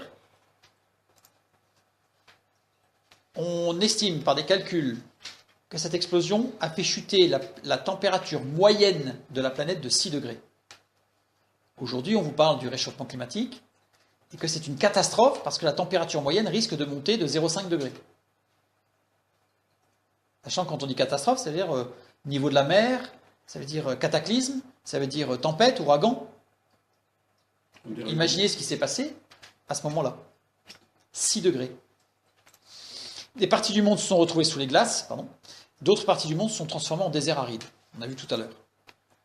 Alors, la formidable explosion du Pinatubo, le 15 juin 1991 aux Philippines, donc c'est un volcan, par les 10 millions de tonnes de sulfate propulsées jusqu'à 35 km d'altitude. On n'est pas au milliard, on est à 10 millions d'altitude, et de vastes ensembles de nuages qui ont fait plusieurs fois le tour de la Terre, a engendré une baisse des températures sur la planète de 0,4 à 0,6 degrés dans l'hémisphère nord et de 0,4 dans l'hémisphère sud. D'ailleurs, à la suite de ça, certains ont dit que pour lutter contre le réchauffement climatique, il suffirait tout simplement de projeter dans l'atmosphère des sulfates et des sulfures. Mais en fait, ça a été abandonné parce que tout de suite on s'est rendu compte que ça posait d'autres problèmes, à savoir que si on faisait une telle chose, on détruirait la couche d'ozone en quelques années, donc il n'y aurait plus d'ozone, donc plus de protection contre les ultraviolets, donc il n'y aurait pas le réchauffement climatique, on aurait d'autres problèmes, donc ça ne tient pas. Et imaginez ce que ça a pu donner quand même à l'époque. 1,5 milliard de tonnes de ces débris retombent dans la plaine de la mer Morte sous forme de boules de feu, parce que c'est tout embrasé. L'air de la plaine de la mer Morte se réchauffe jusqu'à plus de 250 degrés durant 1 à 2 secondes, ça monte d'un seul coup. Ceci étant dit, honnêtement, les Grecs de l'époque, qui ont dû voir passer 1 milliard de tonnes dans le ciel au-dessus, ça devait être beau quand même. Pour eux, ça devait être beau. Pour les autres, c'était pas terrible. Pour eux, ça devait être beau. Des boules de soufre ne cessent de tomber, entretenant les incendies et chauffant le sol jusqu'à 400 degrés, parce que les boules de soufre, elles sont incandescentes et quand elles tombent, elles éclatent et donc elles mettent du feu. Sachant que le soufre, quand il brûle, d'abord, ça sent très mauvais, mais ça monte très très fort en température. Il y en avait des milliers, des milliers, des millions. Tout a été détruit et brûlé. Lot s'est échappé avec sa femme et ses 2 filles. Mais pas si loin que ça, quand tu... Jusqu'à une grotte dans les hauteurs au-dessus de Tsoar. Alors pas si loin que ça, ça fait quand même 50 km. Et la grotte est très profonde, et donc en étant au fond de la grotte, parce que ce qu'il faut savoir, c'est que ça a chauffé en 1 ou 2 secondes, mais ça s'est refroidi assez vite aussi. Mais le problème, c'est que les gens se sont enflammés comme des torches humaines, en fait, en 1 seconde. En 1 seconde. 248 degrés pour le corps humain. Car Tsoar aussi a été détruite, mais après le départ de Lot, justement. Tout ça, l'augmentation de la température, on sait qu'il y a des poches de gaz à cet endroit-là. L'augmentation de la température et cette chute de 1,5 milliard de tonnes, ça secoue quand même, fait exploser les poches souterraines de gaz naturel. Donc on y arrive quand même. Mais le point de départ, c'est pas ça. Ça, c'est une conséquence.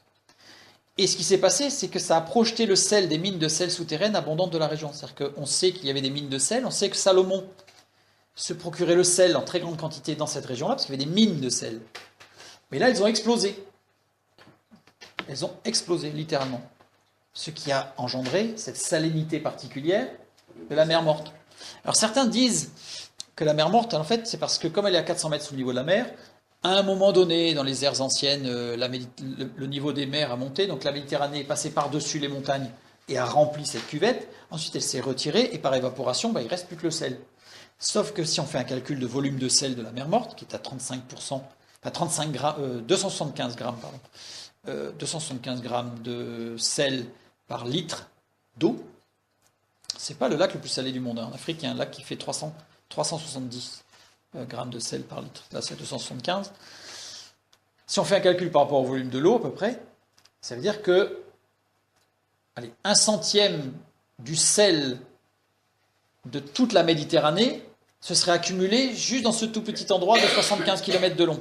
Donc non seulement elle l'aurait rempli, mais par un mystérieux mystérieuse attirance, tout le sel serait allé là. C'est pas possible. Donc on voit bien que le sel vient d'ailleurs. Il vient du sous-sol.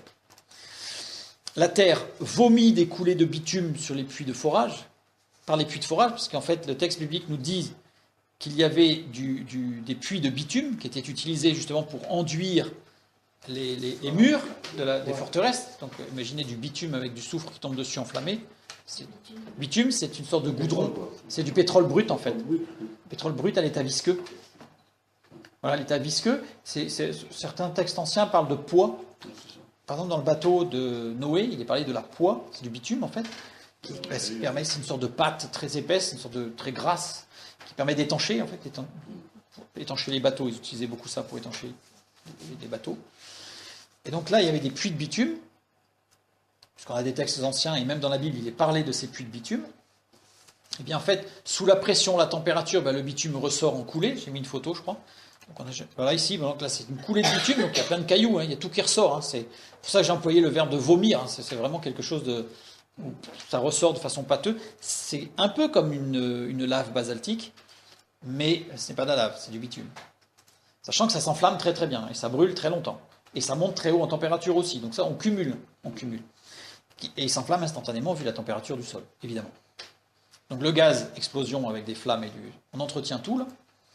D'où le texte d'Abraham qui dit qu'il regarda et il vit comme une fournaise. Le terme employé d'ailleurs, ce terme est à la base de cette imagerie de l'enfer. Parce que dans la Bible, en fait, il n'est jamais parlé de l'enfer comme étant un endroit, un lieu de souffrance. Il est parlé du lac de feu, etc. Mais ce sont des expressions qu'il faudrait bien traduire et bien comprendre. Mais cette imagerie populaire, je dirais, c'est le soufre, c'est le feu, vient de cette description de la vallée de Siddim et de Sodome et Gomorrhe. Pourquoi Abraham n'est-il pas touché? Une question. Pourquoi Abraham n'est-il pas touché? Parce que d'abord, il est à plusieurs dizaines de kilomètres, il est à l'abri, parce que c'est très localisé en fait. C'est monté très fort en température. Mais il faut savoir que c'est une pluie, c'est une sorte de parabole. Le milliard de tonnes, le demi-milliard, il est monté, il est redescendu à cet endroit-là, c'est tout. Donc c'est monté en température à 250 degrés pour l'atmosphère, à 400 degrés pour le sol, mais au niveau du sol, parce que le soufre, si vous faites brûler du soufre, même si c'est un énorme paquet de soufre, vous le mettez à 50 mètres et c'est bon, il ne fait pas chaud. Donc c'est très, très localisé en fait. Et Abraham, lui, par rapport à Sodome et Gomorrhe et par rapport à la vallée, il est à 80 ou 100 km. Il a quand même pu voir ce qui se passe. Mais il a vu, parce qu'il était sur la hauteur, donc il a vu une sorte de fournaise. Ça devait être une véritable fournaise. Par contre, c'est pas décrit dans la Bible combien de temps ce qu'il vit avec. Le terme employé en hébreu, quand il dit qu'il vit comme une très forte fournaise, c'est un terme qui est très très fort, et c'est celui-là qui a donné l'imagerie populaire de l'enfer. C'est quelque chose d'atroce, c'est quelque chose d'inimaginable. On peut imaginer que ce soit inimaginable, justement. Il y a dans le texte, nous avons presque terminé, il y a dans le texte un détail très intriguant. Dans Genèse 19, 26, la femme de Lot regarda en arrière et elle devint une statue de sel. Alors là, il y a beaucoup de choses qui ont été écrites là-dessus. Mais je pense que plutôt que d'aller élaborer des philosophies, des idéologies, des imageries, des imaginaires-eries, je ne sais pas ce qu'on peut dire, toutes sortes de choses, lisons ce qu'il est écrit. La femme de Lot regarda. Le verbe, c'est nabat. Nabat, en hébreu, qui est lui aussi au radical ifil, donc très particulier, il n'est pas au cal. Le cal, c'est ce qui est courant. Ifil, ça insiste sur quelque chose. Le ifil représente, il me semble, 8% des conjugaisons de façon générale. Donc, nabat, ça veut dire contempler. Contempler, donc c'est très précis, c'est quelque chose de fort, c'est pas juste jeter un œil, c'est on contemple. On reste bien regardé. Vous savez, c'est comme quand on a parlé de David qui avait vu Bathsheba qui se baignait. Le verbe, quand c'est traduit comme ça, on a l'impression qu'il a jeté un œil et qu'il a vu une femme qui se baignait. Littéralement, c'est il contempla longuement. Donc, c'est-à-dire que, voilà. Donc il y est allé. Voilà. Donc là, ici, c'est conjugué au mode imparfait cette fois-ci. Donc c'est-à-dire qu'il exprime une action. C'est l'inverse de tout à l'heure. Tout à l'heure, on a vu du parfait, instantané et unique. Là, c'est une action prolongée, inachevée et continue, répétée. Donc plusieurs fois, elle s'est retournée. Plusieurs fois, elle contemplait. Plusieurs fois, elle devait regretter en fait. Parce que ce n'était pas encore arrivé. Parce qu'ils étaient sur le chemin. En arrière, achar. Achar qui veut dire derrière, qui veut dire ensuite, et la racine de achar, c'est retarder, différer, s'attarder. Donc ça veut dire que non, elle ne faisait pas juste un coup d'œil par-dessus l'épaule, tel que c'est traduit, on a l'impression, elle regarda juste un petit coup d'œil. Non, elle s'est retournée, elle retardait la marche, elle différait le moment de partir, elle s'attardait longuement, puisque c'est au radicalifile, donc elle s'attardait longuement sur cette contemplation de ce qu'elle était en train de perdre, ou de ce qu'elle pensait perdre, parce qu'elle risquait plutôt de gagner la vie. Et ensuite, elle devint une statue de sel. Statue, Netzib. Netzib, en hébreu, formé de deux noyaux biconsonantiques de base. C'est les premières, Nun Sadeh, tout ce qui est élevé ou s'élève très haut, quelque chose qui s'ouvre comme une fleur. Et la deuxième partie, racine onomatopée, qui traduit un hurlement de douleur ou un cri de souffrance. Et le sel, Mélach. Mélach, tout ce qui est amené jusqu'à son terme, partie élémentaire, donc c'est-à-dire pulvérisé. La femme de Lot était derrière. Elle ne cessait de regarder, et certainement avec remords, parce que tant que ça n'avait pas commencé, parce que c'est en une seconde, donc ça s'est fait très très très vite. Donc ça veut dire qu'elle regrettait certainement. C'est pas dit dans le texte. Je pense qu'on peut le comprendre comme ça assez facilement. Elle avait du remords, elle regrettait, elle s'attardait, elle différait le moment de partir. Elle a été prise dans l'effet du cataclysme. Une poche de gaz s'est ouverte sous elle, parce que la description montre qu'elle fut projetée en l'air, puisque ils ont traduit par une statue de sel, parce qu'à cet endroit-là, comme je l'ai dit tout à l'heure, il y a énormément de monceaux de sel, en fait, qu'on appelle les femmes de Lot. Voilà. Et bien souvent, les traducteurs, quand ils sont face à un texte qu'ils trouvent bizarre, par exemple, projeté en l'air, c'est bizarre. Aujourd'hui, on peut peut-être le concevoir. Je pense qu'un moine qui a traduit au IIIe siècle la Vulgate en latin et qui s'est retrouvé face à ça, voilà. C'est comme dans Genèse 1, 21, quand il est dit que les grands monstres marins, et Dieu créa les grands monstres marins, en hébreu, c'est Tanaïm. Tanaïm, littéralement, ça veut dire grand reptile à sang-froid. Alors, il est évident qu'un moine du IIIe siècle, grand reptile à sang-froid, ça ne voulait rien dire. D'ailleurs, il ne savait même pas qu'il y avait du sang. Alors, c'est déjà mal parti. Donc il a traduit par grand monstre. Voilà. Et c'est resté comme ça, malheureusement. Parce qu'aujourd'hui, si on devait traduire littéralement, Dieu créa les grands reptiliens à sang-froid. Voilà. Si on veut être très précis, on pourrait même dire les grands reptiliens poikilothermes. On pourrait employer le terme qui va bien. Fermons la parenthèse. Donc en tout cas, elle fut projetée en l'air, et elle s'enflamma instantanément en poussant un cri d'horreur et de souffrance. Il faut imaginer. Et elle s'est ouverte comme une fleur. Ça veut dire qu'en fait, elle a été pulvérisée. Elle fut réduite en poussière, littéralement pulvérisée. C'est-à-dire qu'elle a juste eu le temps le cataclysme est arrivé, elle a juste eu le temps de hurler, parce qu'elle a été projetée, elle a hurlé et c'était terminé. Elle a été pulvérisée. Prise dans cette explosion cataclysmique de ce qui s'est passé. Les ethnologues, voilà, ça c'est pour décrire ce qui s'est passé pour la femme de Lot. Les ethnologues parlent de la mémoire collective. Ils aiment beaucoup parler de la mémoire collective. Les ethnologues, c'est ceux qui étudient les peuples.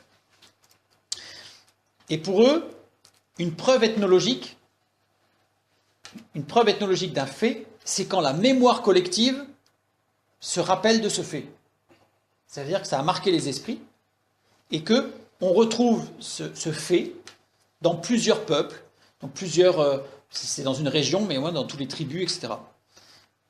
Un fait est avéré comme étant à base véritable, vrai, si la mémoire collective l'a gardé. Si on n'a qu'un seul peuple qui en parle, alors on est plutôt de l'ordre du mythe et de l'imaginaire.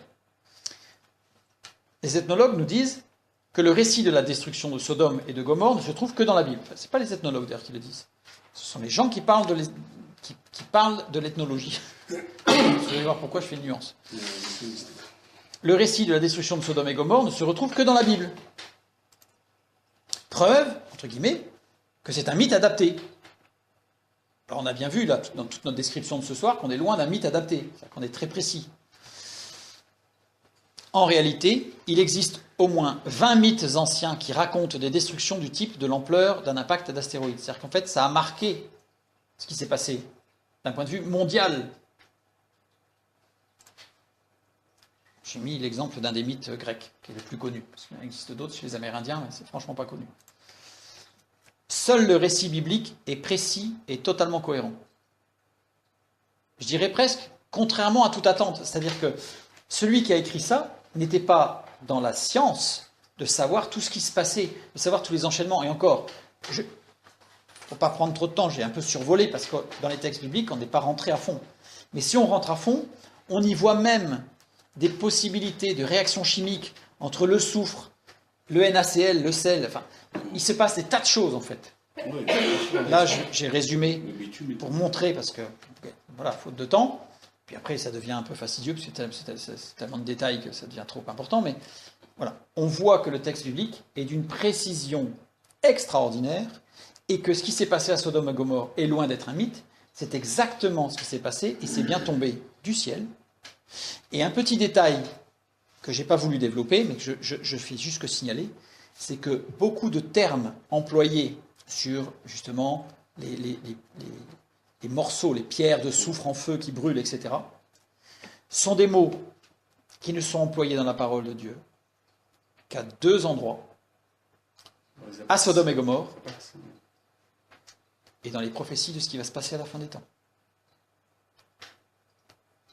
C'est qu'à ces 2 endroits qu'on les retrouve. Quand il est parlé de l'absinthe, etc., avec astéroïdes qui tombent sur la Terre, il n'y a que ces 2 endroits.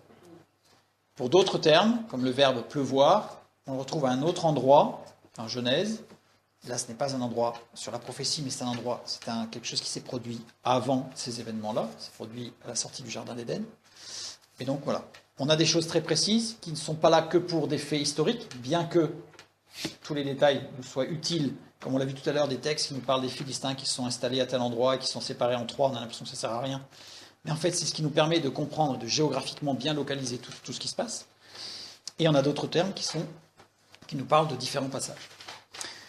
Ici, je finis avec la bibliographie. J'ai mis qu'une partie des choses que j'ai compulsées et que j'ai lues pour faire toute cette étude.